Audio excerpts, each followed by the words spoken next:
చల్లగా. Ilayaraja SPB Hits special episode lo next pair of contestants are going to be Kartikeya and Gayatri Devi.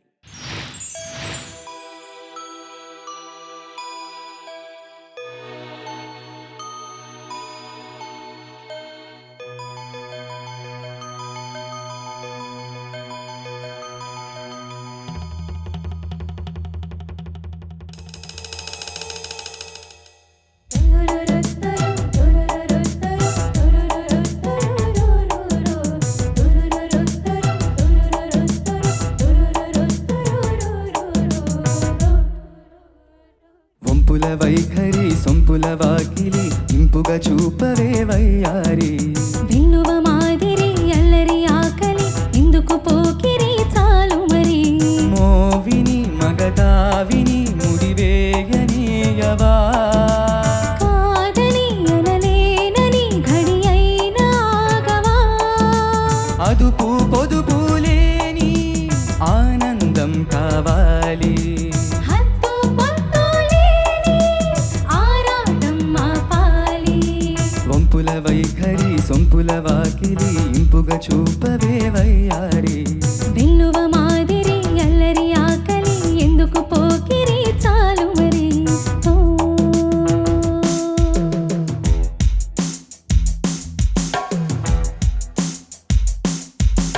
మాంగళ్యం తంతునానేన మమ జీవన హేతునా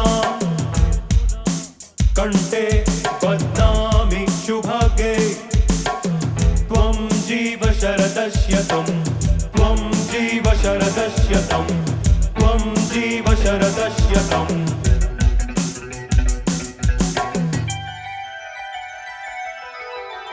లాలి లాలి లాలి లాలి లాలి లాలి లాలి లాలి లాలి.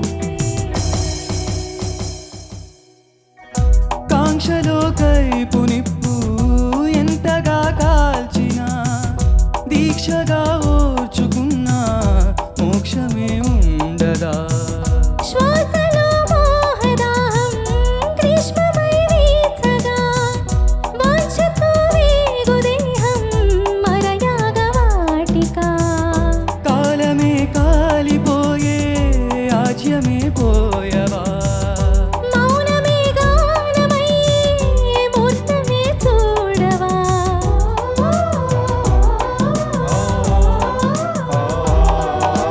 వంపుల వైఖరి సొంపుల వాకిలి ఇంపుగా చూపవే వయ్యారి.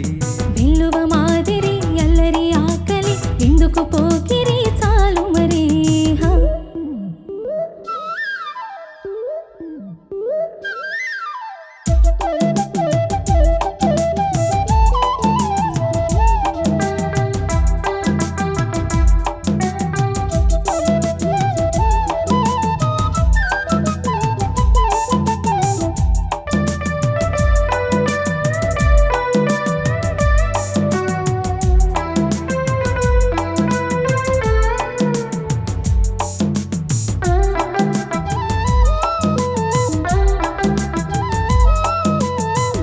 నిష్ఠగా నిన్ను కోరి నియమమే దాటినా కష్టమే సేద తీరే నేస్తమే నోచనా.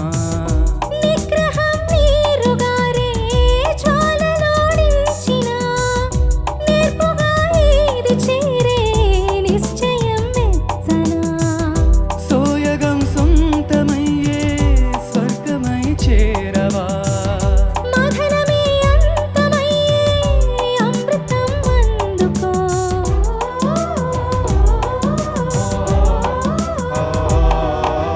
వంపుల వైఖరి సొంపుల వాకిలి ఇంపుగా చూపవే వయ్యారి. విన్నువ మాదిరి అల్లరి ఆకలి ఎందుకు పోకిరి చాలు మరి. మోవిని మగతావిని ముడివేయనీయవా. కాదని అనలేనని ఘడి అయినా ఆగవా. అదుపు పొదుపు లేని ఆనందం కావాలి. హద్దు పొద్దు లేని ఆరాటం ఆపాలి. వంపుల వైఖరి సొంపు చూపవే వయ్యారి. వెల్లువ మాదిరి అల్లరి ఆకలి ఎందుకు పోకిరి చాలు మరి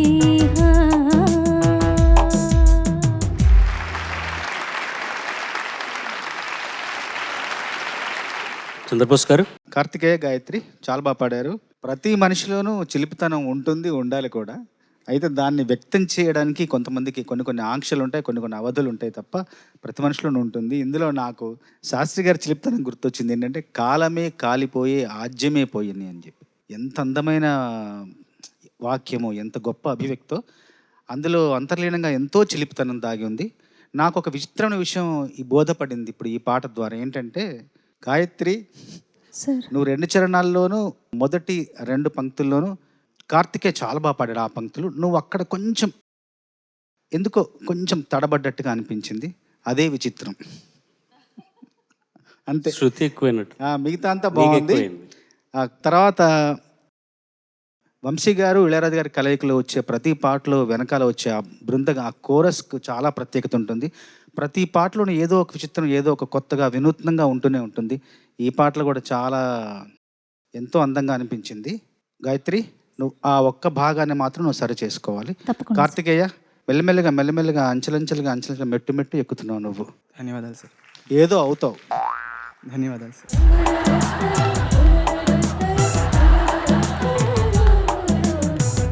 ఇద్దరు చాలా బాగా పాడారు. కాకపోతే గాయత్రి ఏంటో నిజంగానే విచిత్రమే, కొంచెం తక్కువ బాగా పాడింది. రీజనే శృతి నీకు కొంచెం ఎక్కువైంది, హై నోట్స్ టచ్ అవ్వలేదు, అదే అనిపించింది నాకు. And you did a fantastic job. Thank you so much ma'am. కొన్ని పదాలు నువ్వు ప్రొనౌన్స్ చేసే తీరు చాలా బాగుంది గాయత్రి, థ్యాంక్ యూ మ్యామ్. చాలా బాగుంది, వెరీ నైస్ అండ్ ఫెంటాస్టిక్. అబ్బాయి చాలా బాగా పాడావు. గాయత్రి, సార్ అన్నం ఉడికిందో లేదో తెలుసుకోవడానికి ఒక మెతుకు చూస్తే చాలు, మొత్తం అంతా ఉడికినట్టే అనే ఒక సామెత విన్నావా? విన్నాను సార్. కానీ పాడితే తీగ యొక్క గ్రామర్ మాత్రం అందుకు భిన్నంగా ఉంటుంది. ఎందుకంటే ఒక సింగర్, మేల్ సింగర్ కానీ ఫిమేల్ సింగర్ కానీ అతని ప్రతిభ ఒక్క పాట వింటే తెలిసిపోద్దులే అని అనుకోలేము. అందుకే 36 ఎపిసోడ్లు, ఇన్ని రకాల పాటలు, ఇన్ని రకాల గమకాలు, ఇన్ని శృతులు, ఇవన్నీ. సో ఈ ఒక్క పాటలో నీకు కొంచెం శృతి తక్కువైందని మేము కామెంట్ చేసినంత మాత్రం నువ్వేమి కంగారు పడక్కలేదు. ఎన్ని పాటలు అయితే పాడబోతున్నారో అవన్నీ విన్న తర్వాత ఓవరాల్గా అప్పుడు ఒక్కొక్క టాలెంటు మీద జడ్జిమెంట్ జరుగుతుంది. కాబట్టి కంగారు పడాల్సిన అవసరం లేదని చెబుతూ చక్కగా పాడావు. బట్ వాళ్ళు చెప్పినట్టుగా శృతులు కొంచెం చూసుకోండి. Okay sir. నీ పని బాగానే ఉందమ్మా. నువ్వేంటంటే నువ్వు మంచి ప్లాన్ వేసావు. ఏంటో ప్లాను చెప్పొద్దులే, ఎందుకంటే నువ్వు ఎలాగ చెప్పవని తెలుసు.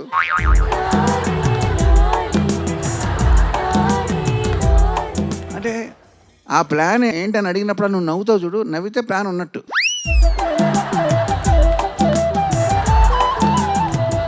ఇక నవ్వడం మానేశాడు ఇప్పుడు.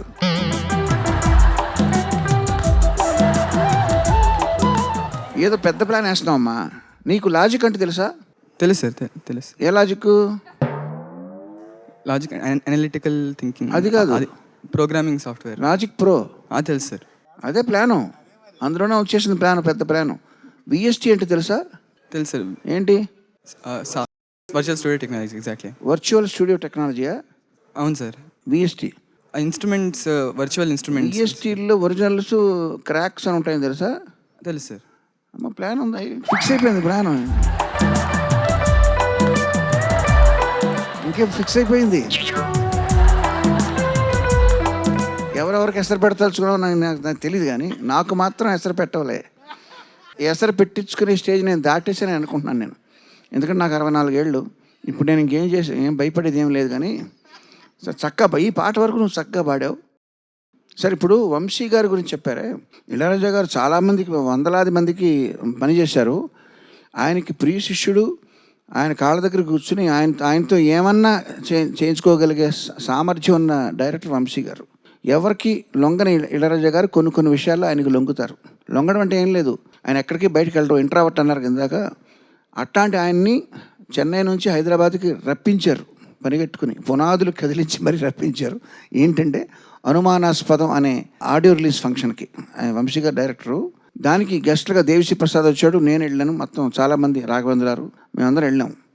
అక్కడ ఆ సభా కార్యక్రమంలో నన్ను మాట్లాడమని అడిగినప్పుడు నేను యాక్చువల్గా ఒక సింగర్ అవుదామని చెన్నై వచ్చానండి. అది కూడా ఆ సింగర్ అవడమే కాకుండా ఇళయరాజా గారి మ్యూజిక్ డైరెక్షన్లో పాడాలి అని నేను ఆయన 2-3 సార్లు అడిగాను. ఆయన స్టూడియో చుట్టూ తిరిగాను, బట్ ఇంతవరకు ఆయన నాకు ఇవ్వలేదు అని ఒక చిన్న కంప్లైంట్ లాగా ధ్వనించేలాగా నేను అన్నాను.